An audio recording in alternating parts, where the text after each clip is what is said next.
Today, we're going to have some fun and further explore pitch. So you need to get your pencil, your journal slip, your science journal, and later you'll just need some simple household materials. A xylophone is a really cool instrument. It's a series of different length bars like you see on the screen, and then somebody strikes them and it makes a sound. I found a clip of a very familiar tune that I think many of you will recognize. As you watch and listen, see if you can figure out which bars, the long or the short ones, produce low notes, and which bars, the long or the short ones, produce high notes. Here we go.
Okay, so did you figure out which bars produced the low notes? Yeah, it was the longer bars here, and the higher notes were produced by the shorter ones. But why is that happening? Let's draw on what we already learned about pitch and vibration. We learned in a previous lesson that if the object is vibrating less frequently, slower, like you see on the screen, it will have a low frequency and produce a low-pitched sound. But if the object vibrates more frequently, has a high frequency, it will produce a high-pitched sound. So longer objects, like those longer xylophone bars, must be vibrating slower, and shorter objects, like those shorter bars, must be vibrating faster. Here, let's see this idea play out with some other instruments. I'm going to fast forward to 45 seconds. And let's see. Science at work. So let's use these rulers. Again, the slower something vibrates, the lower the sound or the pitch. I can even see that ruler moving slowly. Well, the faster something vibrates, the higher the sound or pitch. Low, high. Slower, faster. Let's check out the guitar. Let's see if we can make that pitch higher by making it vibrate faster. See how he moved his hand and he's making the string shorter? The pitch goes up, the faster it vibrates. Now, let's try the xylophone. You can hear the sound and the pitch go up because that's vibrating much more quickly. This is vibrating slower. Slower, vibrating faster. Okay. So, the shorter the length of the object, the faster the object moves back and forth, and the higher the pitch. Now, the opposite, of course, would also be true. But changing the length of an object isn't the only way to affect the vibration and pitch. Today, you're going to discover another way to change the pitch by choosing from either investigation A or B. Or if you're really ambitious, you could do both of them. To show you a bit more about each investigation, I filmed some clips. Here's investigation A.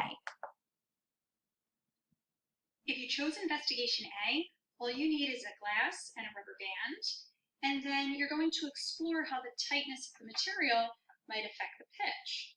So I'm just going to put it around like this. I'm going to make sure that I hold it pretty firm so that I can just hear when I pluck. And then I can tighten this by just pulling and holding that. Pluck again. And you can keep testing different tightnesses to see how it affects the pitch. Okay, so you know what you need to do and gather if you're doing investigation A. Here's what you need to do for investigation B. If you chose investigation B, then you're exploring how the thickness of the object affects the pitch. You need some tape. One potential material you could use are these long wooden barbecue skewers, or if you have long chopsticks. If you don't have that at home, you can use plastic knives. That'll work well. You always start with a single, and then to add thickness, you just tape another one. Same thing with the knife. And then remember, we're testing thickness, not length. So to know how far to bring it out when I make it vibrate, I put a little black dot here in the same location. And then when I'm ready to listen and make it vibrate, I bring it out to the edge where that black dot is. I hold down hard with this hand and then pluck. I bring the other one out, the same length, hold down hard and pluck. And I go back and forth a few times to listen for the high note versus the low note. I could also add another material, make it even thicker if I wanted to. I could do the same thing with the knife. I bring it out to my marking. My marking lets me know where to bring it out on my island. Hold down hard, pluck. Do the same thing, bring my thicker one out. And there you go. You can listen for the difference in pitch. Okay, now I want you to go off and have some fun. Do either investigation A or investigation B. And as you do it, see if you can figure out what's happening to the vibration and the frequency of the material. And then in here, summarize what you're hearing, a high or low pitch. Again, if you chose investigation A, you're varying the tightness of the material, or if you chose investigation B, you're varying the thickness of the material. If you need help filling out what's in these boxes, there's an example on your journal slip where we investigated length.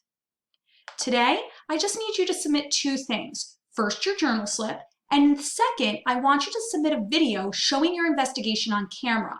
Make sure to show yourself making the sounds like I did and then narrating your discoveries.